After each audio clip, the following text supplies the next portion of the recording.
ఒక ఆయనకు మ్యూజిక్ అంటే చాలా ఇష్టం, కానీ వాక్యం అంటే అస్సలు ఇష్టం ఉండదట. ఇంగ్లాండ్లోనే ఒక క్రూసేడ్కి వెళతాడు. మ్యూజిషియన్స్ ఎలాగూ ఎక్స్పర్ట్స్ ఉంటారు కదా స్పెషల్ మీటింగ్స్లో. మ్యూజిక్ ఎంజాయ్ చేస్తూ ఉంటాడు. వాక్యం టైంకి వినకూడదు అని చెప్పి రెండు వ్రేళ్ళు చెవుల్లో పెట్టుకుని మూసేసుకుంటాడు. వినబడకూడదు, ఎక్కడ వినబడితే మారిపోతామో అనే భయంతో. మ్యూజిక్ టైంకి తీస్తున్నాడు, ఎంజాయ్ చేస్తున్నాడు. వాక్యం టైంకి చెవులు మూసేసుకుంటూ ఉన్నాడు. God has a sense of irony. దేవుడు ఒక ఈగను పంపించాడు. అది అతని ముఖం మీద రాలుతూ అతన్ని విసిగిస్తూ ఉంది. సో వ్రేళ్ళు తీయకుండానే ఇలా అంటున్నాడు, ఈగ పోవట్లా. తప్పనిసరి పరిస్థితుల్లో చెయ్యి తీసి ఈగని ఇలా తరిమి మళ్ళా పెట్టుకున్నాడు. ఈలోగా స్పీకర్ ఏం చెప్పాడో తెలుసా? చెవులు గలవాడు వినునుగా. కానీ ఇంటికి వెళ్ళాడు, నిద్ర పట్టట్లా. వాట్? బైబిల్లో చెవులు గలవాడు వినునుగా కానీ ఉందా? నాకు చెవులు ఉన్నాయే, నేను వినట్లేదే. అయినా ఆ ఈగ నా దగ్గరికి ఎందుకు రావాలి? నేను చెవులో వేలు తీసిన టైంలో ఈ మాట ఎందుకు చెప్పాలి? వాట్ ఈజ్ ఆల్ దిస్ అని ఆలోచనలో పడ్డాడు. తర్వాత రోజు మళ్ళా వచ్చాడు మీటింగ్కి. ఈసారి not just for the music psych, వాక్యం విందామని వచ్చాడు. ఆ రోజు దేవుడు అతన్ని సంధించాడు. ఆ వ్యక్తి ఆ రోజు మీటింగ్లో రక్షింపబడ్డాడు. ఎందుకు చెప్తున్నాను ఈ మాట అంటే, we never know. Game changer లాగా ఒక్క థాట్ సరిపదా దేవుడు మనల్ని సంధించడానికి? My humble request is pay utmost attention. Will you? Thank you. నాకు చాలా ఇష్టమైన ఒక థాట్ ఏంటంటే, our God is unique, incomparable, and so are we. We're incomparable. Genuine Christians are beyond compare. Scriptural evidence ఏదని అడగరే? ద్వితీయోపదేశకాండం 33వ అధ్యాయం 26వ వచనం 29వ వచనం చదువుతున్నాను. 26లో అంటున్నాడు, ఈశ్వరును దేవుని పోలినవాడు ఎవడునూ లేడు. There is nobody who can be compared to God. God is incomparable. Okay? That we all agree. దేవుడు పరిశుద్ధుడు, సజీవుడు, సర్వాధిపత్యం కలిగినటువంటి, absolutely sovereign and holy and eternal. Okay? God is incomparable. But then 29వ వచనం చూడండి. ఇశ్రాయేలు, నీ భాగ్యం ఎంత గొప్పది, యెహోవా రక్షించిన నిన్ను పోలిన వాడెవడు అంటున్నాడు. Think about it. 26లోనేమో దేవుని పోలిన వాడెవడు లేడు అన్నాడు. 29లో అంటున్నాడు, యెహోవా రక్షించిన నిన్ను పోలిన వాడెవడు అంటున్నాడు. God is beyond compare, and so are those who are saved by God. We too are incomparable. Have you ever realized how special you are as a child of God? Unique. కోట్లు ఉండవచ్చు, అధికారాలు ఉండవచ్చు. ఇప్పుడే మేము Windsor క్యాసిల్కి వెళ్ళి వచ్చాం. Mind boggling. I mean richness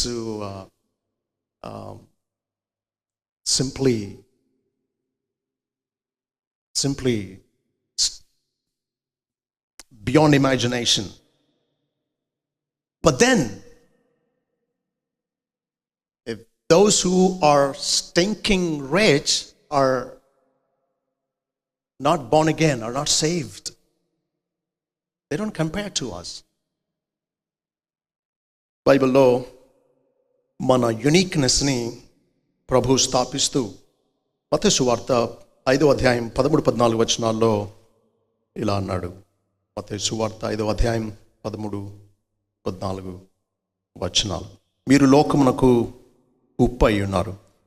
ఉప్పు నిస్సారమైతే అది దేని వలన సారం పొందును? అది బయట పారవేయబడి మనుషుల చేత త్రొక్కబడేటికి కానీ మరి దేనికిని పనికి రాదు. మీరు లోకమునకు వెలుగై ఉన్నారు. కొండ మీద ఉండు పట్టణము మరుగై ఉండనేరదు. మనుషులు దీపం వెలిగించి మంచం కింద కొంచెం కింద పెట్టరు, కానీ అది ఇంట నుండి వారికి అందరికీ వెలిగించుటకై దీపస్తంభం మీదనే పెట్టుదురు. మనుషులు మీ సత్క్రియలను చూచి పరలోకముందున్న మీ తండ్రిని మహిమపరిచినట్లు వారు ఎదుట మీ వెలుగు ప్రకాశింపనీయుడి. ఇక్కడ రెండు పోలికలు మనం చూస్తున్నాం. ప్రభు అన్నాడు, మీరు లోకానికి ఉప్పై ఉన్నారు, లోకానికి వెలుగై ఉన్నారు అన్నాడు. I want this session to be interactive. Are you okay with it? Good. మీరు లోకానికి ఉప్పై ఉన్నారు అన్నాడు అంటే ఏంటి అర్థం? ఉప్పు ఏం చేస్తుంది? Wow, taste. రియలీ? టేస్టే కానీ ప్రభు ఉద్దేశం అయి ఉంటే ఇంకా మంచి పోలికలు లేవా? మీరు లోకానికి పంచదార అయి ఉన్నారు, మీరు లోకానికి తేనె అయి ఉన్నారంటే బాగుండుగా. రుచే ప్రభు ఉద్దేశం అయి ఉంటే థింక్ అబౌట్ ఇట్. ప్రభు కావాలని మీరు లోకానికి ఉప్పు అయి ఉన్నారు అన్నాడు అంటే there is something unique about it. Someone said salt is a preservative. It preserves. ఈ టైంలోనే ఇండియాలో ఆవకాయ పచ్చడి పడుతూ ఉంటాం. ఏం చేయాలి? మ్యాంగోస్ కట్ చేయగానే సాల్ట్ వేయాలి. సాల్ట్ అయిపోతే ఏమవుతుంది? బూజు పట్టేస్తుంది. బూజు పడితే పారేస్తాం కదా. సో సాల్ట్ ఏం చేస్తూ ఉందంటే బూజు పట్టకుండా, బూజు పడితే పడేయాలి, అలాంటి నష్టం కలగకుండా భద్రపరుస్తూ ఉంది. So salt is a preservative. Think about it. Jesus said, "You are the salt of the earth." So what is the function in the world? To preserve the world from moral decay and decadence. పాపం విస్తరిస్తే దేవుని ఉగ్రత వస్తుంది. అలాంటి నష్టం కలగకుండా లోకాన్ని భద్రపరచడానికి దేవుడు పెట్టిన పరిష్కారం రక్షింపబడిన సాటి లేని దేవుని బిడ్డలమైన మనమే. ఓకే,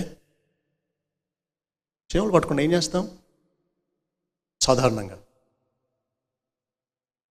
చీమలు పట్టకుండా సాధారణంగా ఏం చేస్తాం? డిడిటి, గెమాక్సిన్ ఇలాంటి యాంట్ రిపెల్లెంట్స్ వాడతాం కదా. పోతున్నాయా చీమలు అది పౌడర్ వేసినప్పుడు? చెప్పండి. గెమాక్సిన్కి, డిడిటికి చీమలు పోవట్లేదు కదా, ఎందుకంటే దాంట్లో ఉండే పొటెన్సీ తగ్గిపోవడం వల్ల. కాబట్టి ఒక ఆయన అన్నాడు, చీమలు మందుకు పట్టేస్తున్నాయట. దేవుడు విశ్వాసం పెట్టింది లోకంలో పాపం వ్యాపించుకుండడం కోసం, కానీ పాపం ఎక్కువ శాతం ఎవరిలో ఉంటుంది? విశ్వాసంలోకి వస్తుంది. ఇంకా బూజు పట్టకుండా చేయగలిగింది ఏం లేదు. రెఫ్రిజిరేషన్ లేని రోజుల్లో మీట్కి సాల్ట్ రబ్ చేసి స్టోర్ చేసేవారట.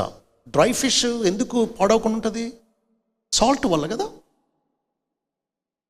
సాల్ట్ ఒక్కటే బూజు పట్టకుండా చేస్తుంది. దేవుని బిడ్డలు ఒక్కళ్ళే ఈ లోకంలో ఉండే పాపాన్ని వ్యాపించకుండా అడ్డుకోగలిగింది. నాకు అనిపిస్తుంది ఇంటికి ఒక పోలీస్ కానిస్టేబుల్ని పెట్టిన పరిస్థితి ఇలాగే ఉంటుంది అని. It's not the police department that can bring about moral change in the world. మీ లోకానికి వెలుగై ఉన్నారు అన్నాడు. వెలుగు ఏం చేస్తుంది? సో మీరు లోకానికి వెలుగై ఉన్నారు అన్నాడు. వెలుగు ఏం చేస్తుంది? What does light do? It dispels darkness. చీకటి పోవాలంటే ఎన్ని పరిష్కారాలు ఉన్నాయి, ఎన్ని మార్గాలు ఉన్నాయి?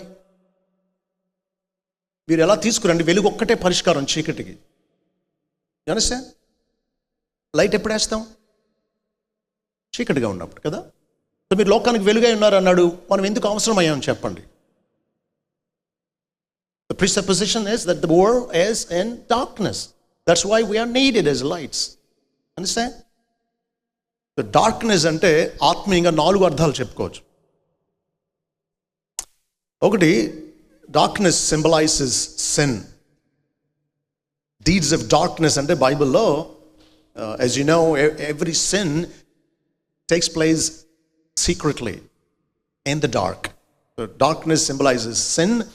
Darkness symbolizes ignorance. మనీలే, కరెంట్ పోయింది, క్యాండిల్ కోసం తడువులాడుతాం. ఆత్మీయంగా చీకటి అంటే సత్యం ఏదో అసత్యం ఏదో తెలియని తడవులాట, అజ్ఞానం. మూడవది, చీకటి అంటే అశాంతి, దుఃఖం, నష్టం. థింగ్స్ ఆర్ గ్లూమీ అంటాం. Things are not bright. Things are gloomy అంటే సాడ్, సారఫుల్ అని అర్థం. నాలుగవది, darkness symbolises death, the shadow of death అంటాం, మరణాంధకారం. ఇంకా ఐదో విషయం ఏంటి అంటే, చీకటి అంటే పాతాళంలో కటిక చీకటి ఉంటుంది. సో గమనించండి, లోకం ఉన్నది ఈ 5 రకాల చీకటిలో: పాపం, అజ్ఞానం, అశాంతి, మరణం, పాతాళం. ఈ చీకటికి పరిష్కారం ఎవరు చెప్పండి? ప్రభు అన్నాడు, నేను లోకం ఉన్నప్పుడు లోకమునకు వెలుగును అన్నాడు. ఆయన పరలోకానికి వెళ్ళాలి కాబట్టి ఆయన ప్రజలతో అన్నాడు, మీరు లోకమునకు వెలుగై ఉన్నారు అని. Friends, if light cannot or doesn't repel or dispel darkness, what else will? మీకు అర్థమవుతుందా? మన చుట్టూ ఉండే పాపం అనే, అజ్ఞానం అనే, దేవుడు తెలియనటువంటి చీకట్లో ఉన్న ప్రజలకు పరిష్కారం, దేవుడు పెట్టిన పరిష్కారం మీరు నేనే. either we or none. either we or none. You understand the inescapable responsibility on the believer's shoulders? ప్రభు మీరు లోకానికి వెలుగై ఉండండి, ఉప్పై ఉండండి అలా మీరు ఉన్నారు అన్నాడు. తేడా అంత ఏంటంటే, సారవంతమైన ఉప్ప, నిస్సారమైన ఉప్ప. దీపస్తంభం మీద పెట్టబడిన దీపమా, కొంచెం కింద మంచం కింద దాచేసిన దీపమా? దీపమే. All believers are salt and light. But how effective we are, that's the question. We are the salt of the earth, light of the world. Friends, see what M. Bradbury said. If you're not a part of the solution, you're a part of the problem. మీరు వెలగట్లేదు అంటే చీకట్లో కలిసిపోయారు, మీరే చీకటి అయిపోయారు అన్నమాట. ప్రభు అన్నాడు మత్తయి సువార్త 12:30 if you're not with me you're against me అన్నాడు. నా పక్షమున ఉన్నని వాడు నాకు విరోధి అన్నాడు. నాతో కలిసి సమకూర్చని వాడు చెదరగొట్టువాడే అన్నాడు. There's no neutral position, friends. Either we are light or darkness. No middle ground. ఎవరైనా చదువుతారా? సామెతలు 28:4. సామెతల గ్రంథం 28వ అధ్యాయం 4వ వచనం.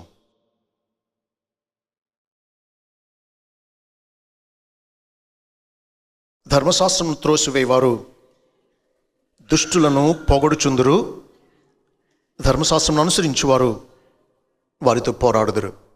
సామెతల గ్రంథాన్ని అర్థం చేసుకోవడానికి హీబ్రూ లిటరేచర్లో వాడే ఒక ఫిగర్ ఆఫ్ స్పీచ్ అర్థం చేసుకోవడం అవసరం. అదేంటి అంటే ప్యారలలిజం అంటాం. అంటే చూడండి, సామెతల గ్రంథంలో ఎక్కువ శాతం parallelism వాడబడింది.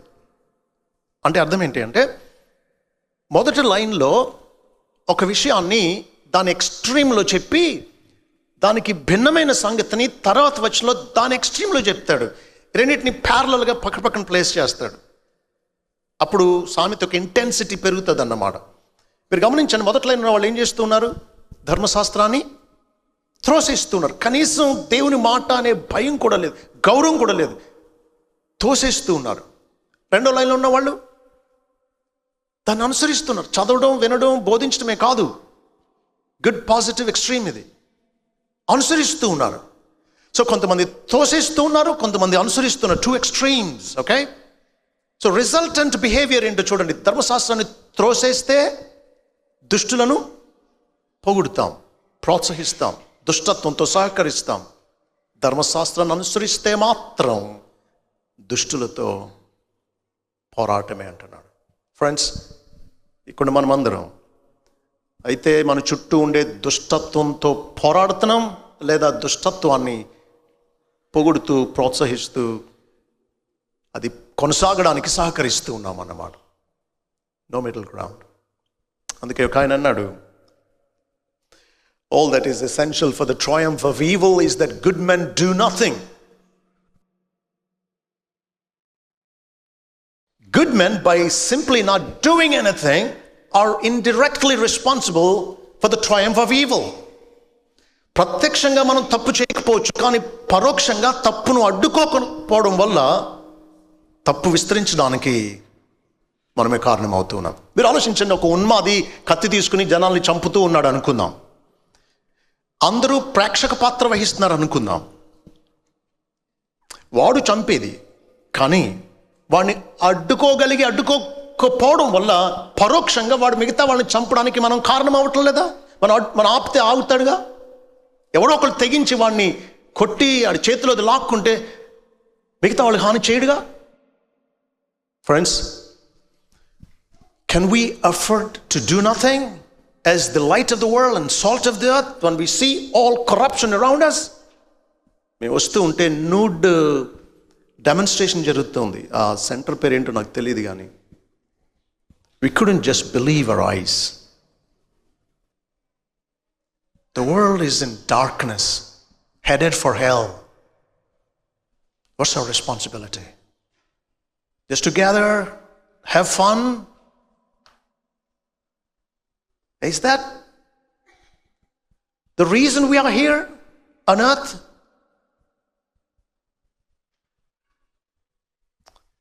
We can't afford to do nothing. అందుకనే ఒక ఆయన అన్నాడు, the main thing is to keep the main thing the main thing అని. We are the salt of the earth, light of the world. Friends, నా దగ్గర నా జీవితాన్ని చాలా ప్రభావితం చేసిన 10 వాక్య ప్రమాణాలు ఉన్నాయి. 10 biblical principles that will make us effective, dynamic agents of transformation in this world. సాల్ట్గా బ్రైట్ లైట్గా మనల్ని చేసే 10 వాక్య నియమాలు మీ ముందు ఉంచబోతూ ఉన్నాను. First principle, we are here to influence the world, not to be influenced by the world. తెస్సలోనికే పట్టణంలో పౌలు శీల పరిచర్య చేస్తూ ఉంటే యూదులు వచ్చి భూలోకాన్ని తల్లకిందులు చేసిన వాళ్ళు ఇక్కడికి వచ్చేసారు అని కంగారు పడ్డారు. సో పౌలు శీలను వాళ్ళు ఏమని పిలిచారు అని అంటే, భూలోకాన్ని తల్లకిందులు చేసిన వాళ్ళు అన్నాడు. అంటే నిజానికి అది నెగిటివ్గా పలికిన మాట అయినప్పటికీ ఇప్పటికే దేవునికి దూరంగా ప్రపంచం తల్లకిందులుగా ఉంది. By sharing the gospel and by bringing people to the knowledge of the saving knowledge of the Lord Jesus Christ, we are turning the world right side up. The world might think that we are turning the world upside down, but in effect, in reality, we are turning the world right side up. To do that, we need to influence the world. లోకాన్ని ప్రభావితం చేయాలి. లోకాన్ని తలకిందులు చేయాలంటే దాని ద్వారా ప్రభావితం చేయబడ్డం కాదు, మనమే లోకాన్ని ప్రభావితం చేయాలి. నేనుండేది తణుకులో. అక్కడ ఒక ఆయన క్రూసేడ్ పెట్టాడు. ఎక్కువ మంది రావడానికి చూడండి, లోకంలో ఉండే బిజినెస్ టాక్టిక్స్ ఉపయోగించడం ఎలా ఉందో సంఘంలో. ఒక మోటార్ సైకిల్ కొత్తది, TV, fridge, washing machine, display 4 days కూడా. వచ్చి వాళ్ళందరికీ కూపాన్స్ ఇస్తారు. వాళ్ళ అడ్రస్ రాసి బాక్స్లో వేస్తారు. లాస్ట్ రోజు ఒక నాన్ క్రిస్టియన్ పాలిటీషియన్ వచ్చి లక్కీ డిప్ తీస్తాడు 4. సో ఈ 4 ఐటమ్స్ ఎవరికైనా తగలొచ్చు. మీరు చెప్పండి, ఇది బిబ్లికలా? పౌలు అలా చేస్తాడా? మోటార్ సైకిల్ కోసం, టీవీ కోసం, ఫ్రిడ్జ్ కోసం, వాషింగ్ మెషిన్ కోసం, మీటింగ్కి వస్తే ఇవి తగలొచ్చు మీకు అని. Can you imagine Jesus doing such thing? This is not biblical. Are we not being influenced by the world? We are here to influence the world. But sadly, the church is being influenced by the world. We have all gimmicks that are there right in the church. All schemes, all seeker-friendly, user-friendly, seeker-sensitive kind of doing church. లోకాన్ని తలకిందులు చేయాలంటే మనం లోకం ద్వారా ప్రభావితం చేయబడ్డం కాదు, మనమే లోకాన్ని ప్రభావితం చేయాలి. Secondly, we need to be extraordinary. మత్తయి సువార్తలో 5వ అధ్యాయంలో ప్రభు అన్న మాట జ్ఞాపకం చేసుకుందాం. ఆయన అన్నాడు, మత్తయి సువార్త 5వ అధ్యాయం 47వ వచనంలో అన్నాడు, లేదా 46-47 వచనాలు అన్నాడు, మీరు మిమ్మల్ని ప్రేమించు వారినే ప్రేమించిన మీకేమి ఫలము కలుగును? సుంకర్లను అలాగూ చేయుచున్నారు కదా. మీ సహోదరులకు మాత్రము వందనము చేసిన మీరు ఎక్కువ చేయుచున్నదేమి? అనుజనులను అలాగూ చేయుచున్నారు కదా. చూడండి, అన్యజనులు లేదా సుంకరులు అని అంటే ఆనాటి యూదులకు రక్షణ లేనివారు అని అర్థం. Because the Jews used to think that the Samaritans and the Gentiles were outside the boundaries of grace. కృపా పరిధికి బయట ఉన్నారు అన్యులు, కృపా పరిధికి బయట ఉన్నారు సుంకరులు అనుకునేవారు. ప్రభు అంటున్నాడు, మీ సహోదరులకు మాత్రం మీరు వందనం చేస్తే మీరు ఎక్కువ చేసేదండి. సుంకరులు అలా చేస్తున్నారు, మీరు నరకానికి వెళ్తారు అనుకునే అన్యులు కూడా అలాగే చేస్తున్నారు కదా అన్నాడు. అండ్ మన ఫ్రెండ్స్కి, మన కులస్తులకి మనం వందనం చేయడం భక్తి ఎలా అవుతుంది చెప్పండి? అన్యులు కూడా అలా చేస్తారుగా. దొంగలకి స్నేహితులు ఉండరా? మరి స్నేహితులు మంచిగా ఉండడం గొప్పే ఉంది, దొంగలు కూడా అలాగే ఉంటారే అంటున్నాడు. అన్ని జనులు అలా చేస్తారు. అంటే it is ordinary to say hi to your own friend. Everybody does it. What more or you doing? That's the question. మీరు ఎక్కువ చేసినది ఏమి అంటున్నాడు. అంటే ఆర్డినరీకి ఎక్స్ట్రా మీరు చేసేది ఏంటి అంటున్నాడు. Friends, as Christians, we can't afford to be ordinary. Genuine Christianity simply by nature is extraordinary. We belong to the Lord. We know the living God. We have the Spirit of God living right inside of us. We know the eternal truth of God. We are headed for heaven. Can we be ordinary? No way. Genuine Christianity is simply by nature extraordinary. By being extraordinary, we can turn the world upside down. Thirdly, we need to make a difference. Salt and light, they make a difference in their surroundings. I don't know how. Salt undi ante booju దగ్గరికి రాలేదండి, ఏం చేస్తుందో తెలియదు. I don't understand the vibrancy there. Silent but dynamic. కటిక చీకట్లో చిన్న దీపం కూడా ఇట్ మేక్స్ డిఫరెన్స్. ఫ్రెండ్స్, మనం ఎక్కడున్నా we are placed there by God to make a difference. మనం వెళ్ళాము అంటే అక్కడ మార్పు రావాల్సిందే. సాల్ట్ ఉంది లేనిది, లైట్ ఉంది లేనిది చెప్పేవచ్చు. You will definitely know the presence and absence of light. Our presence and absence should be felt. We should be known for the good difference that we make wherever we go. నేను boast చేయట్లేదు కానీ నాకు ఇప్పటికీ అర్థం కాదు. Intermediate నేను Guntur AC కాలేజ్లో చదువుకున్నా. హాస్టల్లో బెడ్స్ కూడా ఉండేవి కాదు, మ్యాట్రసెస్ వేసుకునే వాళ్ళం ఉంటే, లేకపోతే చాపలే ఉండేవి. 5 ఉండేవాళ్ళం రూమ్కి. ఒకసారి నేను ఎర్లీగా కాలేజ్ నుంచి రూమ్కి వచ్చేటప్పటికి 3 బాయ్స్ ఏవో అపవిత్రమని మాట్లాడుకుంటూ ఉన్నారు. నేను దగ్గరికి వచ్చేటప్పటికి ఒకడు అంటున్నాడు, రై జాషువా వచ్చాడు రా, అతనికి ఇష్టం ఉండదు ఇవన్నీ, టాపిక్ మార్చండి అంటున్నాడు. నేను ఎవరి జోలికి వెళ్ళేవాడిని కాదు. నేను క్వైట్గా నా పని నేను చూసుకునేవాడిని. నాకు అర్థమైంది ఏంటి అంటే, if you are a genuine Christian, your presence can't allow evil to flourish. I don't know how it happens, but simply evil cannot flourish around you. Are we making a difference? In the workplace, in our neighborhood? If we don't make difference, we can turn the world upside down. Fourthly, we should do the unexpected. చూడండి, వచనం చూడండి ఒకసారి. మత్తయి సువార్త 5వ అధ్యాయం 39వ వచనం. నేను మీతో చెప్పినది ఏమనగా, దుష్టుని ఎదిరింపక నిన్ను కుడి చెంప మీద కొట్టు వాని వైపునకు ఎడమ చెంప కూడా త్రిప్పుము. ఓకే, ఒక ప్రీచరు ఇదే టెక్స్ట్ మీద ప్రీచ్ చేశారట. ఆయనకుండే సాక్ష్యం ఏంటంటే, he only preaches but never practices. Okay, so కుడి చెంప మీద కొడితే ఎడమ చెంప తిప్పమని ప్రీచ్ చేశాడు కాబట్టి దొరికిపోయాడు అనుకున్నారు. ఏం చేస్తాడో చూద్దామని ఒక కుర్రోడిని ముందుకు తోసి, ఒకటి ఎయిరా, let's see what is going to do అన్నారట.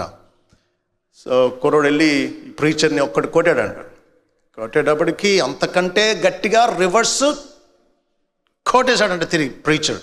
అప్పుడు సంఘం అంతా అడిగిందట, మీరే కదా, ఇప్పుడే కదా ఒక చెంప మీద కొడితే ఇంకో చెంప తిప్పమని ప్రీచ్ చేశారు, మరి మీరే ఎందుకు తిరిగి కొట్టారు అని అడిగితే అన్నాడట, సరిగా చదువు, ఏ చెంప మీద కొడితే ఏ చెంప తిప్పమనుందో సరిగా చదువు అన్నాడంట. భయ్ అక్కడేం రాస్తుంది, నిన్ను కుడి చెంప మీద కొట్టువాని వైపునకు ఎడమ చెంప కూడా తిప్పమన్నాడు.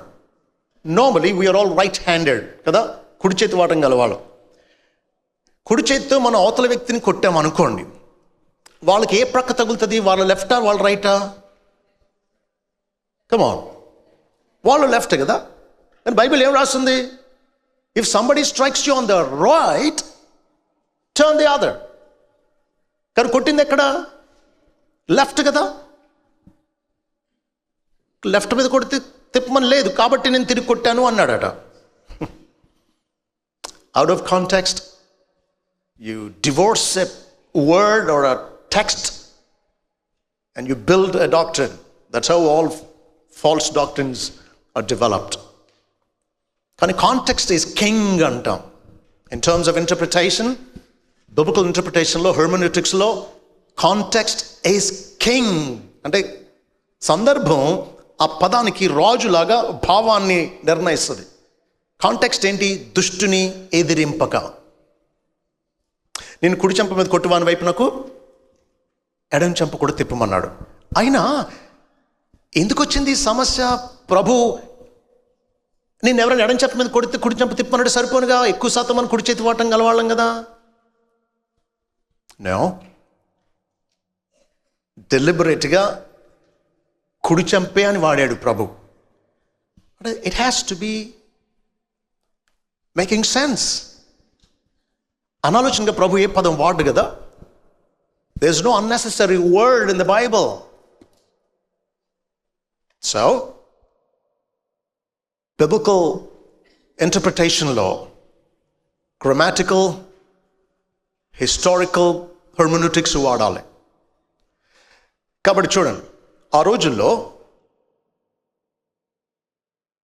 పాలస్తీనియన్స్కి ఉండే ఒక భావం ఏంటి అంటే, చేతి లోపల భాగం విలువైంది, చేతి వెనకాల భాగం విలువలేదు. అదేంటండి, చెయ్యే కదా అని మీరు అనొచ్చు. మనకి ఉంది ఇలాంటి పిచ్చి. కొత్త ఇంటిలో మొట్టమొదట కుడి కాలు పెడితే శుభం, మొదట ఎడం కాలు పెడితే అశుభం. అలాంటి కాలు ఎందుకు మనకి? మన పిచ్చి మంది. అలాగే నేను పాస్టర్గా కొత్త ఇల్లు ఓపెన్ చేసినప్పుడు నాకు ఏ కాలు స్టెప్ అది అనుకోకుండా పడుతుందో ఆ కాలే పెడతా. నా లెఫ్ట్ లెగ్ ఎంతో నా రైట్ లెగ్ కూడా అంతే, దేవుడిచ్చిన ఈ రెండు కూడా. కానీ చూడండి,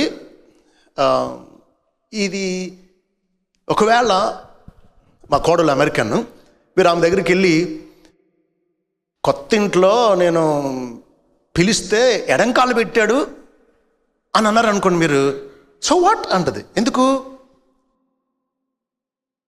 ఆ ఫ్రేజు లేకపోతే ఆ బిలీఫ్ తనకు తెలియదు కాబట్టి. అలాగే కుడి చెంప మీద కొట్టడం అంటే అర్థం ఏంటి అంటే striking the other person with the back of the hand. విలువ లేని చేతి వెనకాల భాగంతో కొట్టడం. అప్పుడు ఎక్కడ తగులుతుంది? ఇలా కొడితే అవతల వ్యక్తికి రైట్ సైడ్ తగులుతుంది. అండర్స్టాండ్? సో ప్రభు అన్నది ఏంటి అంటే నిన్ను చేతి వెనకాల భాగంతో కొట్టినా అంటే మన కాంటెక్స్ట్లో చూస్తే చెప్పు తీసి కొట్టినట్టు, అంత అవమానపరిచినట్టు వాళ్ళకి చేతి వెనకాల భాగంతో కొట్టడం. సో ప్రభు అనేది ఏంటి అంటే if somebody strikes you on the right or humiliates you to the utmost, don't become equal with him, turn the other cheek as well. ఇప్పుడు ఎడం చేతి వెనకాల భాగంతో కొడతాడు అన్నమాట ఇంకొక అవకాశం ఇస్తే. ఆలోచించండి, ఒకవేళ బ్రదర్ మీ పేరు Dimpu, can I use you as an illustration? Thank you my friend. Dimpu కదా? యా, బ్రదర్ డింపుని మేమిద్దరం ఇజ్రాయలైట్స్ 2000 years ago. మాకు మార్కెట్లో ఏదో చిన్న పొలామిక్ వచ్చింది, ఒక చిన్న గొడవ. సో నేను ఏం చేశాను అంటే ఆయన్ని అవమానపరుస్తూ కుడి చెంప మీద కొట్టా. ఆయనేమో ప్రభువుని నమ్ముకుని వాక్యాన్ని నెరవేర్చాలని కుడి చెంప మీద కొడతాడని చెప్పి మన ప్రభు మాటకు లోబడుతూ ఉన్నారు అనుకోండి. సో నేను ఆయన్ని కొట్టగానే నేనేం ఊహిస్తాను? ప్రిడిక్టబుల్ బిహేవియర్ ఏంటి నార్మల్గా? దట్ హీ వుడ్ రిటాలియేట్ కదా. సో నన్ను తిరిగి కొడతారేమో అని నేను డిఫెన్సివ్ మోడ్లోకి వెళ్తాను. కానీ ఆయనేమో నా ప్రభు సిలువే సహించాడు, ఇదేం పెద్ద లెక్క నాకు, I want become like you, I don't mind even if you strike me again అన్నాడు అనుకోండి. You know what he's doing? He's doing that which I don't expect. He's doing the unexpected. ప్రపంచానికి అసలు అంతుపట్టదు. World's behavior is predictable, but Christians' behavior should be unexpected. The world cannot simply expect the kind of proaction we show. Friends, ఈ statement చెప్పనివ్వండి. If we fail to do the unexpected, we will fail to surprise the world. And if we fail to surprise the world through our conduct, we will fail to win the world through our gospel proclamation. మన ప్రవర్తన ద్వారా లోకాన్ని ఆశ్చర్యపరచకపోతే మన సువార్త ప్రకటన ద్వారా లోకాన్ని ఆకర్షించలేం. మీరు చెప్పండి, దేనికి మీరు ఆకర్షింపబడతారు? సహజమైన విషయాలకా, మిమ్మల్ని ఆశ్చర్యపరిచే విషయాలకా? We get attracted to unusual things. So లోకం మనం చెప్పే సువార్త వైపు ఆకర్షింపబడాలి అంటే సువార్త ద్వారా మనలో కలిగిన మార్పును వారు గుర్తించి వారు ఆశ్చర్యపడాలి. నేను ఒకసారి ఒంగోలులో హేగా ఇన్స్టిట్యూట్ అని లీడర్షిప్ సెమినార్లో టీచ్ చేసి ఇంటికి వెళుతూ ఉన్నాను.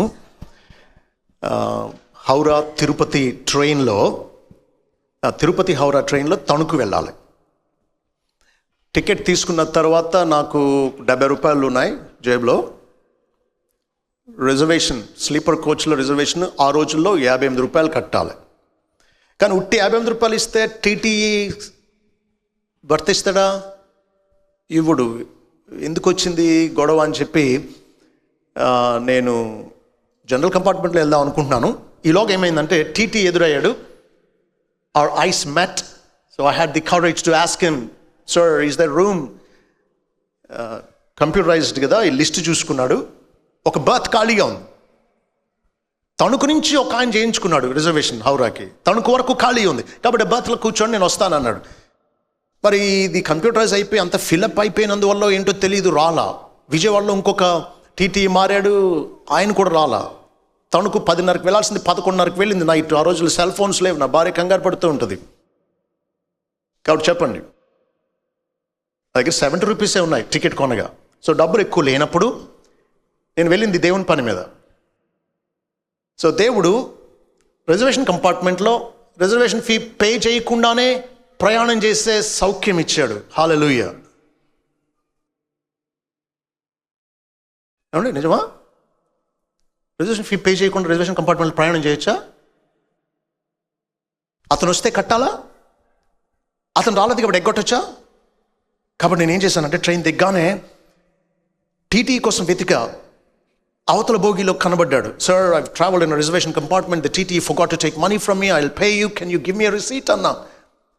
No since the journey is over I can take money from you now అన్నాడు. ఇంకొక టీటీని అడిగా, అతను అదే అన్నాడు. ఈలోగా ట్రైన్ కదిలిపోయింది. నాకు లాస్ట్ రిసార్ట్ ఏంటంటే టికెట్ కలెక్టర్. ఆయన నిలబడ్డాడు, ప్యాసింజర్స్ వెళ్తున్నారు, టికెట్స్ కలెక్ట్ చేసుకుంటూ ఉన్నాడు. నేను వెళ్ళి సార్ అని ఇదంతా చెప్పా. ఏజెంట్ ప్రొవోకేటర్స్ అని ఉంటారు, అంటే రెచ్చగొట్టి పట్టుకుంటారు అన్నమాట. అలా అనుకున్నాడో ఏంటో వెంటనే షూర్ అన్నాడు. నేను పక్కన నించున్నా. టికెట్ కలెక్షన్ అంతా అయిపోయిన తర్వాత ఈలోగా ఏం జరిగిందంటే రైల్వే కూలీ ఒక ఆయన, మా చర్చ్ మెంబర్, నన్ను చూసి పాస్టర్ గారు వందనాలండి అన్నాడు. నాతో మాట్లాడుతూ ఉన్నాడు. వాళ్ళకు సంబంధించిన వ్యక్తి నాతో మాట్లాడడం చూసి టికెట్ కలెక్షన్ అయిపోయి రూమ్కి వెళ్తూ తను పిలిచి అన్నాడు, ఇతను ఎవరయ్యా అని అడిగాడు. మా పాస్టర్ గారు అండి అన్నాడు. ఎందుకయ్యా? డబ్బులు కడతానంటాడు. ఎవరు అడిగారు? వెళ్ళిపోమను అన్నాడు. నేను వెళ్ళి అడిగా, సార్ ఏంటి సార్ అన్నాను. మిమ్మల్ని ఎవరు అడిగారండి అన్నాడు. ఏమండి, అడిగితే కట్టడం, అడగలేదు కాబట్టి ఎగ్గొట్టడం న్యాయం కాదు కదా అన్నా. మీకు మంచి మనసు ఉంది చాలండి అన్నాడు. మంచి మనసు ఉంటే సరిపోదు, అది కార్యరూపం దాల్చాలి కదా అన్నా. నేను కడతానంటాను, అతను వద్దంటాడు. 10 నిమిషాలు ఆర్గ్యుమెంట్ జరిగింది. నేను వదిలేటట్లేనని చెప్పి తప్పనిసరి పరిస్థితులు ఏం చేశాడో తెలుసా? డబ్బులు తీసుకుని రిసీట్ ఇచ్చాడు. నేను వెళ్ళిపోయా. ఒక వారం రోజుల్లో రైల్వే స్టేషన్లో ఏదో పని మీద వెళ్ళాను నేను. నన్ను దూరం నుంచి చూసి, సెంట్రల్ గవర్నమెంట్ ఎంప్లాయీ, దూరం నుంచి చూసి గుడ్ మార్నింగ్ సార్ అన్నాడు. అనక్కర్లా, ఇలా అన్నాడు పక్కోడితోటి, రే రే రే ఇతనరా ఇతనరా ఇతనరా అని. ఏం చెప్పుంటాడు చెప్పండి? నేనేం ఎక్కువ చేయలా, కట్టాల్సింది కట్టాను అంతే.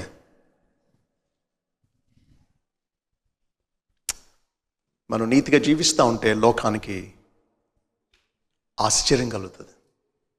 లంచాలు తీసుకోకుండా, లంచాలు ఇవ్వకుండా, అబద్ధం ఆడకుండా, గాసిప్ చేయకుండా, టైంకి ఆఫీస్కి వెళుతూ సిన్సియర్గా మనం తీసుకునే జీతానికి న్యాయం చేస్తూ ఉన్నప్పుడు లోకానికి అంతుపట్టదు. How come? Is just like us, but is different. Friends, మనం ప్రవర్తన ద్వారా లోకాన్ని ఆశ్చర్యపరచకపోతే మన సువార్త ప్రకటన ద్వారా లోకాన్ని ఆకర్షించలేం. ఒక్క వచనం చూస్తారా? 1 పేతురు 3వ అధ్యాయం 1-2 వచనాలు చూద్దాం. 1 పేతురు 3వ అధ్యాయం 1-2 వచనాలు. అటువంటి స్త్రీలారా, మీరు మీ స్వపురుషులకు లోబడి ఉండుడి. అందువలన వారిలో ఎవరైనను వాక్యమునకు అవిధేయులైతే వారు భయముతో కూడిన మీ పవిత్ర ప్రవర్తన చూచి వాక్యము లేకుండానే తమ భార్యల నడవడి వలన రాబట్టబడవచ్చును. కాంటెక్స్ట్ చూడండి. పేతురు యెరూషలేములో వచ్చిన హింసలను బట్టి చెదరిపోయిన విశ్వాసులకు వ్రాస్తూ ఉన్నాడు. వారు చెదరిపోయిన ఆయా ప్రాంతాల్లో ప్రభు కోసం సాక్షులుగా ఉండడం ఎలా అనేది వ్రాస్తూ, ఒకవేళ మీ ఇంట్లోనే ఎవరైనా రక్షింపబడకపోతే ఏం చేయాలో చెప్తున్నాడు. ఇక్కడ కేస్ స్టడీలో ఒక స్త్రీ ఉంది, రక్షింపబడిన స్త్రీ. ఆమె భర్త ఇంకా మారలా. కాబట్టి అంటున్నాడు, భార్యలారా మీ సొంత పురుషులకు లోబడండి. అందువల్ల వారిలో ఎవరైనా వాక్యానికి అవిధేయులైతే, అంటే చూడండి విశ్వాసం ఎలా పుడుతుంది? రోమా 10:17 ప్రకారం వినుట వలన విశ్వాసం పుట్టాలి. వాక్యం విన్నాడు, భర్త మారలా. మరి ఇప్పుడు ఏం చేయాలి?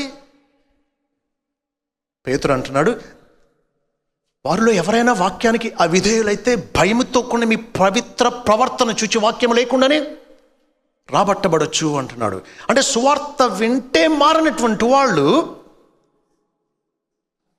భార్య లేదా భర్త యొక్క భయంతో కూడిన పవిత్ర ప్రవర్తన చూసి మారిపోతారు అంటున్నాడు. కాబట్టి జీవితాలను మార్చేది ఏంటి చెప్పండి? వాక్యమా, పవిత్ర ప్రవర్తన?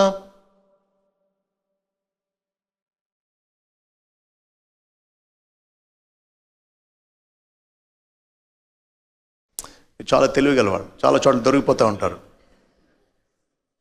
ఇక్కడ ఏమన్నట్టు అనిపిస్తుందంటే వాక్యం వింటే మారనోడు భార్య ప్రవర్తన చూసి మారిపోయాడు అంటున్నట్టు ఉంది పేతురు చెప్పింది. కానీ the matter of the fact ఏంటో తెలుసా? వాక్యం విన్నాడు, నమ్మకం కుదరలా, కానీ తాను విన్న ఆ వాక్యం తన భార్యను మార్చింది. తన గయ్యాళి భార్య మారింది. వాట్? నా భార్యను మార్చగలిగిందా నేను ఇప్పుడు విన్న మాటలు? Then that is genuinely powerful. కాబట్టి వాక్యం విన్నప్పుడు మారని వాడు వాక్య ప్రభావాన్ని జీవితంలో వచ్చిన మార్పులో చూసినప్పుడు మారిపోయాడు. కాబట్టి ఫ్రెండ్స్, లోకం మన సువార్త వినడమే కాదు, ఆ సువార్త ప్రభావాన్ని, సువార్త తెచ్చిన మార్పును మన జీవితంలో చూడాలి. అందుకే భక్తుడు అంటాడు, యోహాను 1:1, ఆదియందు వాక్యము ఉండెను, వాక్యము దేవుని యొద్ద ఉండెను, వాక్యము దేవుడై ఉండెను. ఓకే, 14వ వచనం, ఆ వాక్యము శరీరధారి అయి కృపా సత్య సంపూర్ణుడిగా మన మధ్య నివసించాను. వాక్యం అయ్యున్న దేవుడు శరీరధారణ చేశాడు. చూసి లోకం నమ్మింది ఆయన్ను. ఓకే, అలాగే మనం ప్రకటించే సువార్తకు మన జీవితంలో వచ్చిన మార్పు ద్వారా శరీరధారణ చేయాలి. People need to see the gospel, not just hear it. How will the world see the gospel? By seeing the transformation that the gospel has brought about in our lives. Friends, we are here to surprise the world.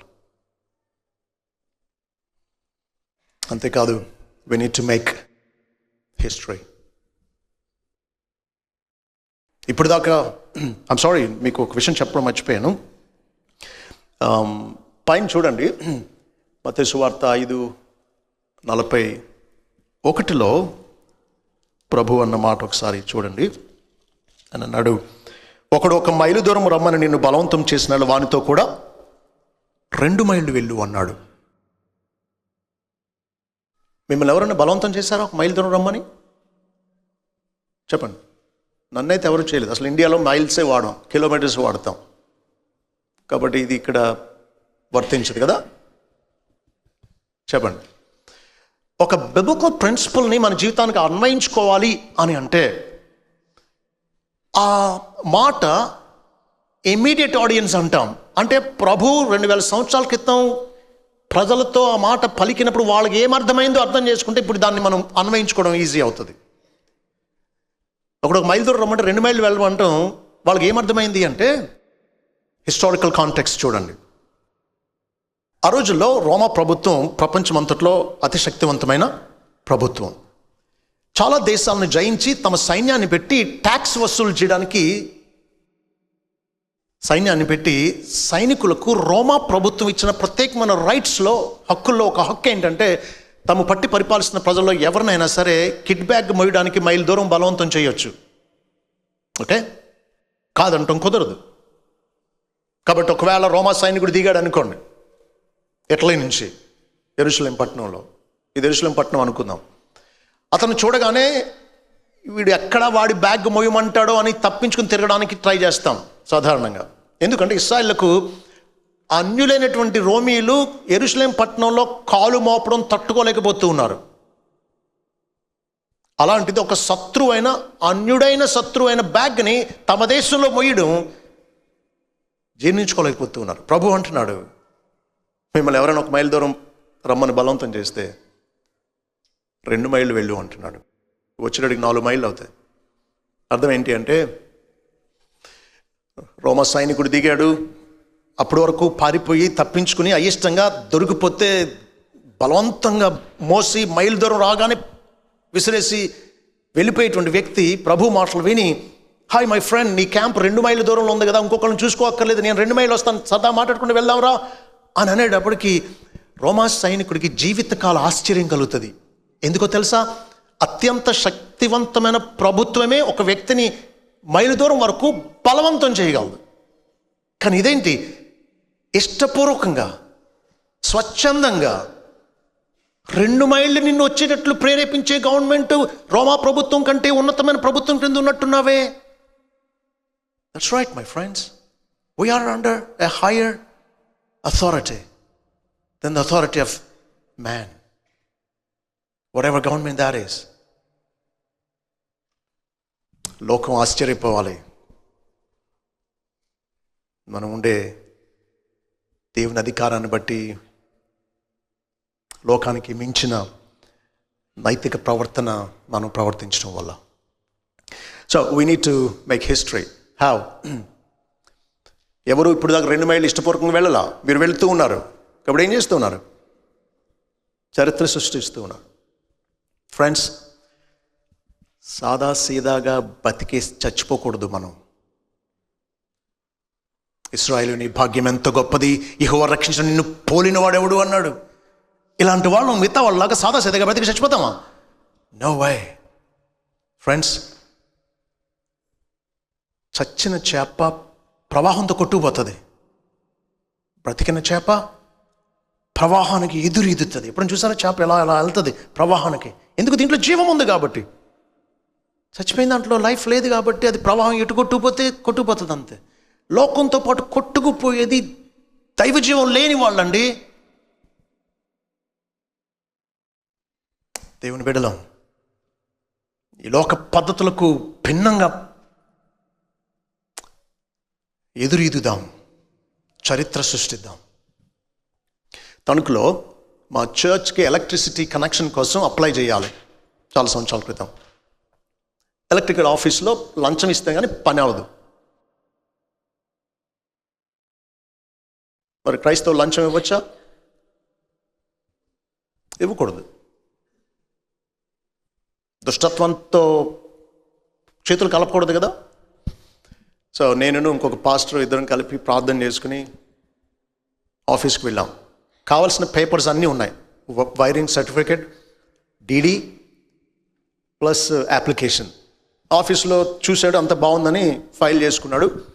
ఇంక మేము వచ్చేస్తూ ఉంటే, మేము ఏదో initiate చేస్తామని చూశాడు. మేము ఏదో ఇనిషియేట్ చేయబోయేటప్పటికి మేము వచ్చేస్తూ ఉంటే అడిగాడు, సార్ మాకు మామూలు వస్తుందండి అన్నాడు. ఇది మామూలు అయిపోయిందండి. అక్రమం, అన్యాయం, ఈ లంచగొండితనం మామూలు అయిపోయింది. నేను అన్నాను, మేము క్రిస్టియన్స్, మేము ఇవ్వకూడదు అన్నా. చాలామంది క్రిస్టియన్స్ ఇచ్చి వెళ్తారండి అన్నాడు. మిగతా వాళ్ళు తప్పు చేశారని మేము చేయాలని లేదు కదా అన్నా. అయినా ఇప్పుడు దాకా ఎవరు కాదని లేదండి అన్నాడు. మేమంటున్నాంగా అన్నా. ఇప్పుడు వరకు ఎవరు కాదనలా, నువ్వు కాదంటున్నావు. You're making history there. We are here to make a lasting impact on the world. Think about the missionaries that made history. Let the world remember us for good. There was a person who didn't yield, who didn't give in.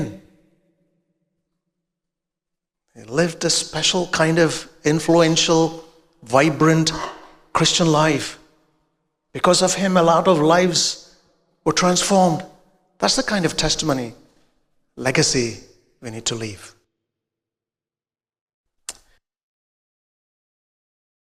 గట్టిగా చదువుతారా యారు?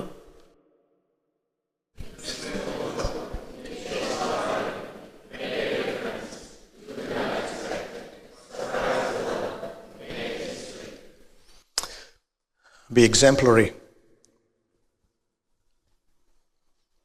చిన్న exercise చేద్దామా? చిన్న exercise. మీరందరూ మీ కుడి చేయి పైకెత్తండి, దించేయండి, మళ్ళీ పైకెత్తండి, ఇలా ఊపండి, దించేయండి, మళ్ళీ పైకెత్తండి, మీ గెడ్డం పట్టుకోండి.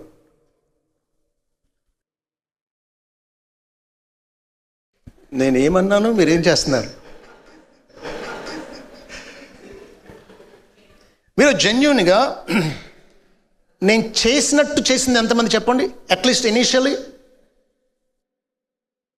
నేను చెప్పినట్టు చేశారా, చేసినట్టు చేశారా? మీలో గెడ్డం అంటే తెలియని వాళ్ళు ఎంతమంది తెలుసా మీకు? యు నో వాట్ గెడ్డం is? Then why did you salute? Come on, be frank. నేను చేశాను కాబట్టి. That's right. మీరు ఆలోచించండి. ఇక్కడ ఒక పవర్ఫుల్ లెసన్ మనం నేర్చుకోవచ్చు. నేను చెప్పింది చేసింది ఒకటైనప్పుడు you had no problem whatsoever. నేను చేయెత్తాను ఎత్తమంటూ, నేను దించేస్తూ దించమన్నా, ఊపుతూ ఊపమన్నా, you had no problem. But when I ask you to touch your chin and I saluted, you would rather, at least initially, believe what you saw, not what you heard. ఇప్పుడు చూడండి, మీతో ఎక్సర్సైజ్ ద్వారా ఒక పాఠం నేర్పడానికి salute చేయించాలి అనుకున్నా. చేయించగలిగానా లేదా? Come on. ఎలా చేయించగలిగాను? మీతో సాల్యూట్ ఎలా చేయించగలిగాను చెప్పండి? Simply by doing it myself. And the fun part is, గెడ్డం పట్టుకోండి అని చెబుతూ కూడా సాల్యూట్ చేయించగలిగా. ఇప్పుడు మీరు చెప్పండి, నా మాట ఎక్కువ ప్రభావితం చేస్తుందా, నా క్రియ ఎక్కువ ప్రభావితం చేస్తుందా? You know the best way of parenting? అలా చేయి, ఇలా చేయి, అది చేయకు, ఇది చేయకు అని కాదట. Parents should be able to tell the kids, do as I do, live as I live. That's the best kind of parenting.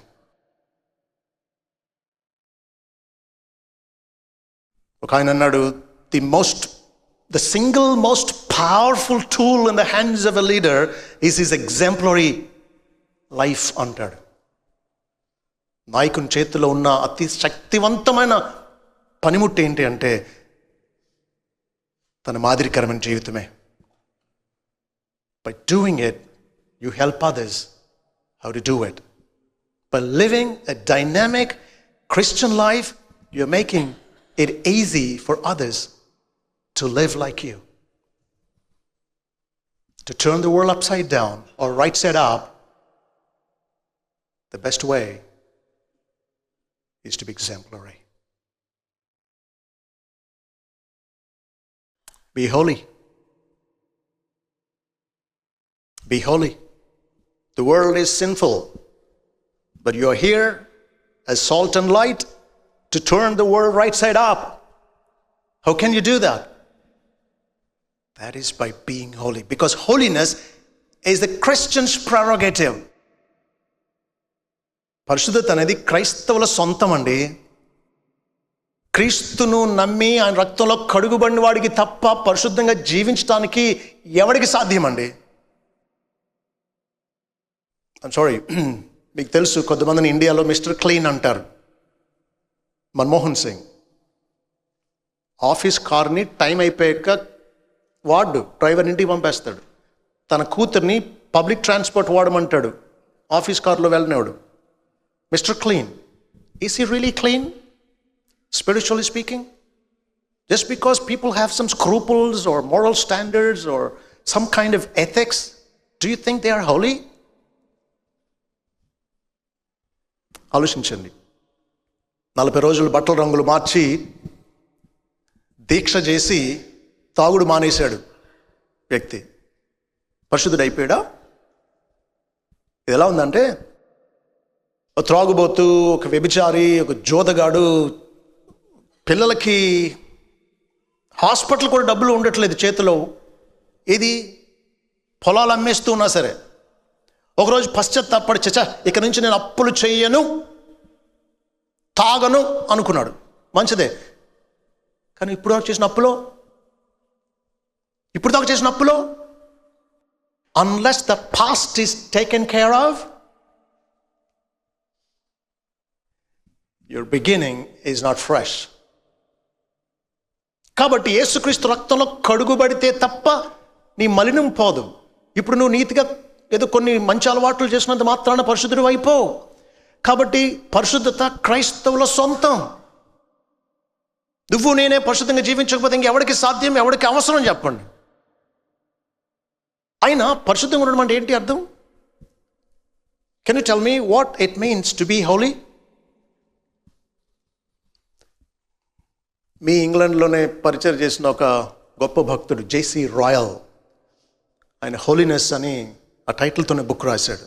ఎవరు చదివారా? Holiness. Good.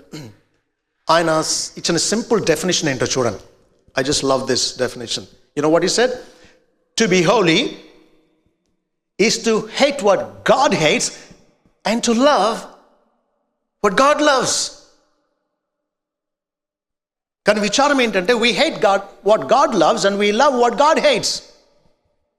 But to be holy is to hate what God hates and to love what God loves. In other words, దేవుని ఇష్టాయిష్టాలు మన ఇష్టాయిష్టాలు అవ్వాలి. పంది ఉంది, ఎంత బురదగా ఉంటే అంత ఆనందం దానికి. పంది పిల్ల ఉంది, చెప్పండి, any difference from the pig and the piglet? No, because the same nature కదా. గొర్రె ఉంది, బోధి దాటుతూ జారిపోయింది, బురద అంటుకుంది, కానీ తిగ్గును లేచి దులిపేసుకుని పరుగు పెడుతుంది, నడవదు. గొర్రె పిల్ల ఉంది, ఏం జరుగుతుంది చెప్పండి? సేమ్ యాటిట్యూడ్, బురద అంటనివ్వదు. 1 యోహాను 3:8-9 అంటాడు, దేవుని మూలంగా పుట్టినవాడు పాపము చేయ జాలడు, ఎందుకంటే దేవుని బీజం వానిలో నిలుస్తుంది కాబట్టి అని. తండ్రి బుద్ధులే వస్తాయండి,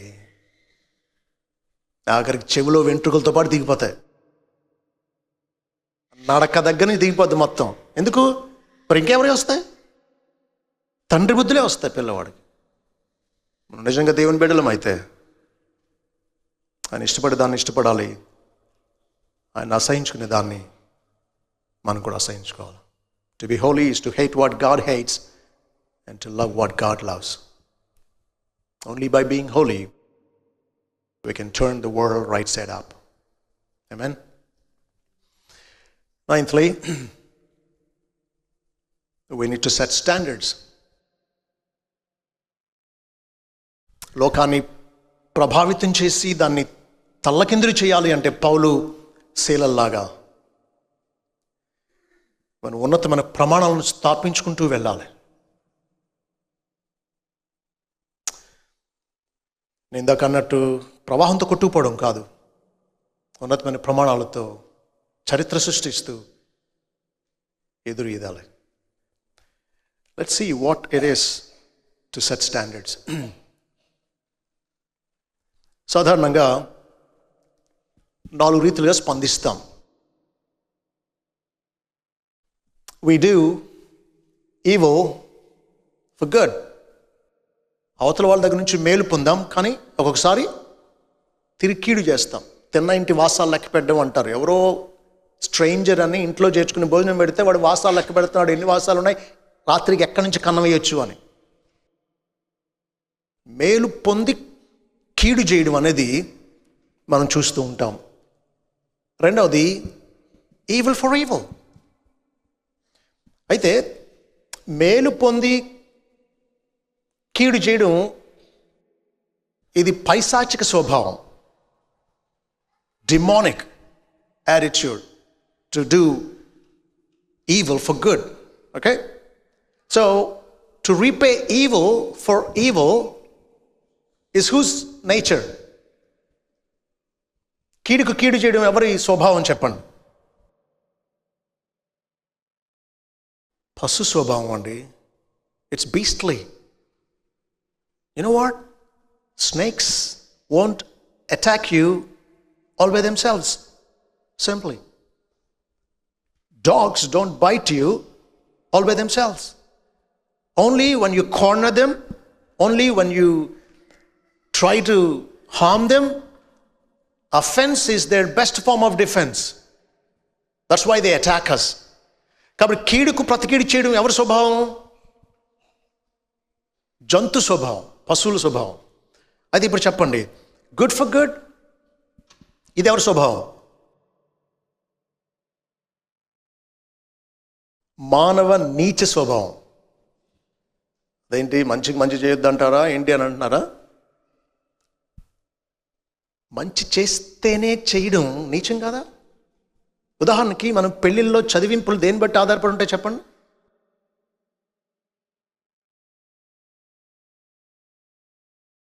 అసలు చీరలు కొనేటప్పుడే పెట్టుబడికి చీరలు చూపించండి అంటారు. ఇది పెట్టుబడి. ఇది అంటే మనం పెడితే వాళ్ళు పెడతారు అని. అవతల వాళ్ళు మంచి చేస్తేనే చేయడం పతనమైన మానవ స్వభావం. Guess the final one. Good for evil. Whose attitude is this? Divine. ఇప్పుడు చెప్పండి, మనం ఏ స్వభావాన్ని అనుసరించాలి? ఆలోచిస్తున్నారా? కష్టమైన ప్రశ్నగా ఉంది అని. Demonic, beastly, or unregenerate human or divine? సరే, ఇప్పుడు చెప్పండి, దేవుని బిడ్డలంగా మనం ఎవరిని ప్రేమించాలి?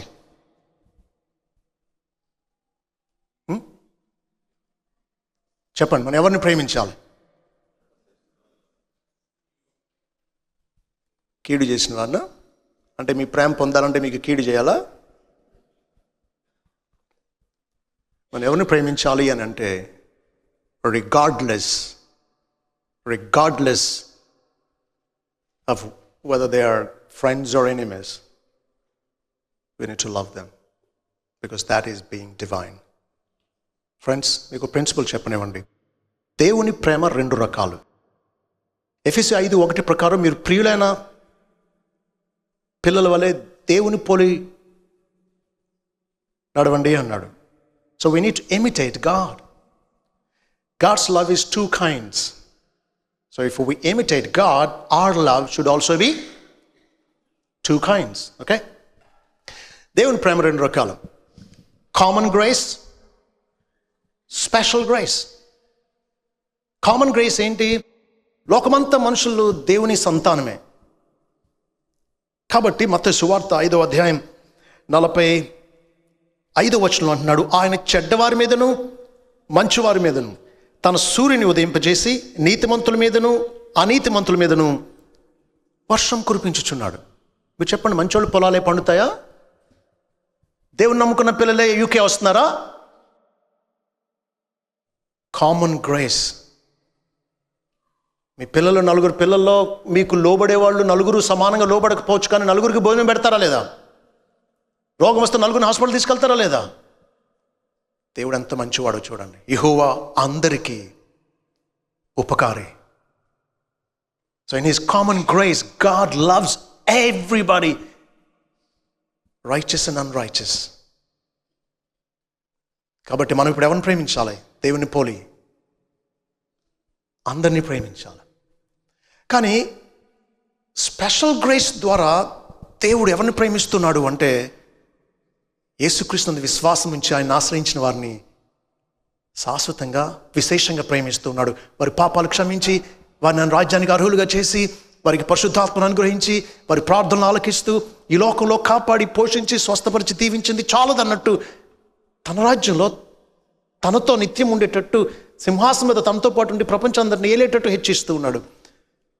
This is special grace. ఇప్పుడు మనం దేవుణ్ణి పోలి నడుస్తూ ఉన్నప్పుడు ఇన్ జనరల్ ఎవరిని ప్రేమించాలి?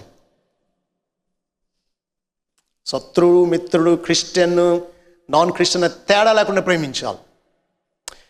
స్పెషల్గా గట్టిగా చెప్పండి. ఎఫెసీ 6:10 చూడండి. ఎఫెసీ పత్రిక 6వ అధ్యాయం 10వ వచనంలో గలతీ 6:10 అంటున్నాడు, మనము మేలు చేయట యందు విసుగక యుందము, మనము అలయక మేలు చేస్తుమేని తగిన కాలం యందు పంట కోతుము. 10లో అంటున్నాడు, కాబట్టి మనకు సమయం దొరికిన కొలది అందరి ఎడలను విశేషముగా విశ్వాస గృహానికి చేరిన వారి ఎడలను మేలు చేయదుము అంటున్నాడు. Do good to all, especially to those who come to the house of faith of the church. Setting standards is to be like God, to imitate Him. నేను ఒక ఇల్లస్ట్రేషన్ చదివాను, నన్ను చాలా ప్రభావితం చేసింది, మిమ్మల్ని కూడా చేస్తుందని నమ్ముతున్నా. ఒక క్రిస్టియన్ తన నాన్ క్రిస్టియన్ ఫ్రెండ్తో షాప్కి వెళ్తాడు. ఓకే, తినకుండా అలవాటు ఏంటంటే ఏది తీసుకున్నా థ్యాంక్ యూ అంటాడు. ఓకే, సో వెళ్ళాడు, డబ్బులు ఇచ్చాడు, వస్తువు అందుకుంటూ థ్యాంక్ యూ అన్నాడు. ఆ షాప్ అతను ఇలా చూసి లెక్క చేయలా. వీళ్ళు వచ్చేస్తూ ఉంటే నాన్ క్రిస్టియన్ ఫ్రెండ్ని అడుగుతాడు, థ్యాంక్స్ చెప్తే కూడా షాప్ అతనికి లెక్కలేదేంటి అని అంటే క్రిస్టియన్ అంటాడు, అతను అంతేలే అంటాడు. అతను అంతే అని తెలిసిండు కూడా నువ్వు ఇంకా థ్యాంక్స్ చెప్తున్నావు, తప్పు అతను కాదు నీదే తప్పు అంటాడు. కానీ క్రిస్టియన్ ఏమంటాడో తెలుసా? హిస్టారిక్ స్టేట్మెంట్ ఇస్తాడండి. ఏమంటాడో తెలుసా? I have my own standards అని అంటాడు. Why should I let him decide how I'm going to act? Why should I let him decide how I'm going to act? నేను ఎలా ప్రవర్తిస్తాను అన్నది అవతలోడు ఎందుకు నిర్ణయించాలి? అలా ఎందుకు నిర్ణయింపనిస్తాను? నాకంటూ ప్రమాణాలు ఉన్నాయి. The way I behave because of who I am, not because of people's response or reaction. Our behavior, our conduct should be in spite of circumstances, not because of circumstances. అవతలోడు మంచోడైతే మనం థ్యాంక్స్ చెప్తాం, good morning చెప్తాం. అది లెక్క చేయకపోతే మనం మానేస్తాం. అంటే మన ప్రవర్తన ఎవరి మీద ఆధారపడి ఉంది? అవతలోడి మీద. అంత వీక్గా మనం? No way. We should not let others or circumstances determine how we behave. That is setting standards.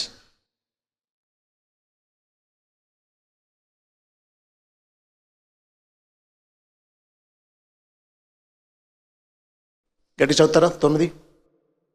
I'm going to close with the last one. Okay? గట్టిగా అంటే యూకేలో ఇంతేనా? No, I'm asking you to read the whole list.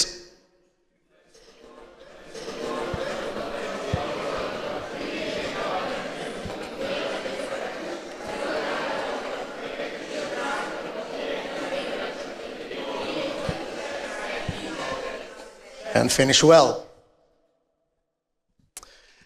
It is not enough to begin well, it is important to finish well. Okay? Many begin well, but only a very few finish well. Don't you want to be among those very few who finish well? కొంతమంది గురించి ఇప్పుడు చెప్పుకోవడం కూడా అవమానమేనండి. ఒకప్పుడు చాలా గొప్పోళ్ళు, చాలా మంచోళ్ళు. Friends, నేనేం ఎక్కువ ప్రార్థన చేసేది ఎందుకో తెలుసా? ఏమనో తెలుసా? I don't care if I don't live long. I don't care if I don't have opportunities. I don't care if I don't have all my needs met. My one consistent prayer is that God would be merciful in helping me to finish well.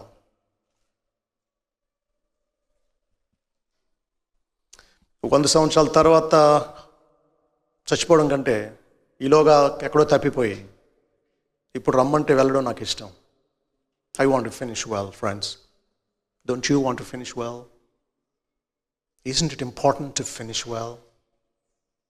How are we faring? How are we running our spiritual race?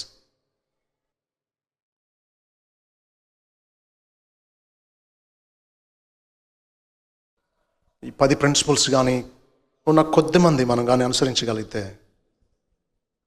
మన చిన్ని spear of ఇన్ఫ్లుయెన్స్లు ఉండే మనకు దేవుడు ఇచ్చిన చిన్న ప్రపంచాలను ప్రభు కోసం తల్లకిందులు చేయగలం.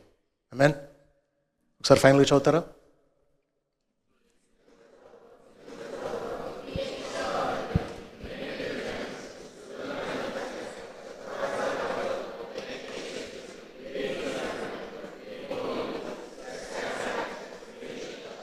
Try now. No, seriously, try now.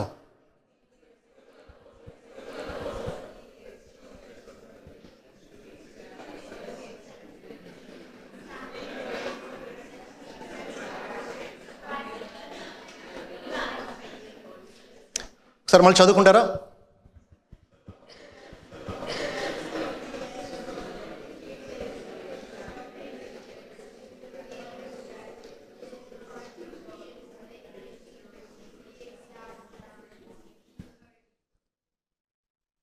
Screen నేను బ్లాంక్ చేసిన మీ నోట్స్ ఉన్నాయి కాబట్టి చూసే అవకాశం ఉంది. నేను కావాలని మిమ్మల్ని ఎలా అడుగుతున్నా, గుర్తుంటే మీకు ఇవి ప్రయోజనకరంగా ఉంటాయని. కాబట్టి ఒక్కసారి కళ్ళు మూసుకుని చెప్పడానికి ప్రయత్నించండి. Seriously, take it seriously.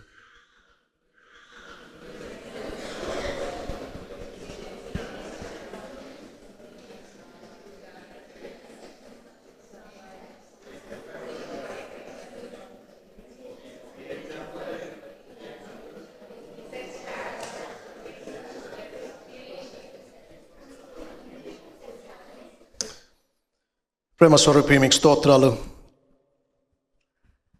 మిమ్మల్ని పోలిన వారు ఎవరు లేరు. మీరు రక్షించిన మమ్మల్ని పోలిన వారు కూడా ఎవరు లేరు. ఇంతగా మమ్మల్ని సాటి లేని వారుగా ఈ లోకంలో మీరు ఉంచి, మేము ఉప్పుగా వెలుగుగా ఈ లోకానికి ఉండాలని మీరు కోరారు. ఎన్నిసార్లు మిమ్మల్ని మేము దుఃఖపెట్టాం, ఆయాస పెట్టాం. మా దీపాన్ని కొంచెం కింద, మంచం కింద పెట్టాం. దీపస్తంభం మీద అనేక మందికి ఆశీర్వాదకరంగా ఉంచడానికి బదులు సారాన్ని కోల్పోయినట్టుగా ఉన్నాం. మా చుట్టూ బూజు వ్యాపిస్తూ ఉంది. మా ప్రభావం మేము చూపించలేకపోతూ ఉన్నాం. అయ్యో దేవా, కొద్ది మంది అయిన మీ శిష్యులు ఆనాటి ప్రపంచంలో భూలోకాన్ని తల్లకిందులు చేసిన వాళ్ళుగా పిలువబడ్డారు. ఎంతమంది మేము అలా ఎందుకు ఉండలేకపోతున్నాం? మమ్మల్ని క్షమించండి. తెలుగు వాళ్ళంగా ఈ దేశానికి మీరు తీసుకొచ్చి ఇక్కడ స్థిరపరిచి, ఉద్యోగాలు ఇచ్చి, గృహాలు ఇచ్చి ఘనంగా నిలబెట్టారు. మేము సారవంతమైన ఉప్పుగా, ప్రకాశవంతమైన దీపాలుగా ఉండడానికి కృప చూపించండి దేవా. సాదాసీదాగా బతికేసి మిగతా అన్యుల్లాగా సంపాదన కోసం జీవిస్తూ, సౌఖ్యం కోసం బ్రతుకుతూ, అది ఒక జీవితమేనా? లోకాన్ని తల్లకిందులు చేయగలిగిన డైనామిక్, వైబ్రెంట్ లైఫ్ జీవించడానికి సహాయం చేయండి దేవా. మీ చిత్తం నెరవేర్చడం మేము ఇష్టపడడానికి సహాయం చేయండి. ఎందుచేత మమ్మల్ని పుట్టించారో, ఎందుచేత మమ్మల్ని ఎన్నుకున్నారో, ఎందుచేత మమ్మల్ని రక్షించారో, ఎందుచేత మమ్మల్ని మేము ఉండే స్థానంలో పెట్టారో, ఆ మీ ఉద్దేశం మేము నెరవేర్చడానికి సహాయం చేయండి. అనేక మందిని మీ వైపు త్రిప్పేవారంగా, కొండ మీద దాచబడినారని పట్టణాల్లో ఉండడానికి మా ఇందు మీ కృప చూపించండి. యూకే ట్యాక్ని దీవించండి. ఈరోజు వచ్చిన బిడ్డలందరూ, యూకే ట్యాక్ ఆర్గనైజర్స్ అందరినీ మీరు దీవించండి. ఈ పరిచర్య అనేక మందికి ఆశీర్వాదకరంగా ఉన్నట్లు చేయండి. యూకే అంతటా ఉండే నీ ప్రజలైన తెలుగు వాళ్ళు పతనమవుతున్న, ఒకప్పుడు మిషనరీస్ని పంపించిన ఈ దేశం ఇప్పుడు పతనమవుతోంది నైతికంగా. ఇప్పుడు మేము మా దేశాన్ని నుంచి ఇక్కడికి వచ్చిన మిషనరీస్ లాగా ఇక్కడ దేశానికి ప్రయోజనకరంగా ఉండడానికి సహాయం చేయవలసిందని ఈ 10 వాక్య ప్రమాణాలు మేము అనుసరించడానికి సహాయం చేసి, మా ద్వారా మీరు మహిమ పొంది, మా చుట్టూ ఉండే ప్రపంచాలను మీకోసం తల్లకిందులు చేయవలసిందని యేసు నామములో వేడుకుంటున్నాం తండ్రి. Amen. Thank you and God bless you.